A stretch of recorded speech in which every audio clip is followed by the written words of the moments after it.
If you're an admin in a Tango workspace and want to get a good look at your insights and analytics, let me show you exactly how to get it done. I'm Mark, let's Tango. To get started with your insights and analytics inside your Tango workspace, scroll to the left-hand sidebar and select Settings and Members, and then scroll down to select Insights. Here you can track Tango usages, rollout progress, and process adoption all in one place. As you scroll down, you'll see this graph. You can toggle between Tangos published and Guide Me uses.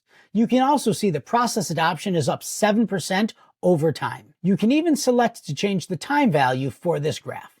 You can filter it as well by apps used, folders that the Tangos are in, Tangos, and who it's been viewed by. You can even select by admins, creators, sidekicks, guests, and even different teams. As you scroll down, you can even see the most popular Tangos and workflow activity. Here, the Tangos are listed by title, apps that they use, dates they were published, the number of views, the Guide Me uses, and the Guide Me completion rate, which is going to give you great insights as to whether your process adoption is tracking in the right way. From here, you get the data to give you insights to figure out what's happening with your workflows and where you might need to make some changes to get that process adoption on track. And that's how simple it is to look at your insights and analytics right inside your Tango workspace. If you have any questions, reach out to customers@tango.us and we'll respond right away. I'm Mark, let's Tango.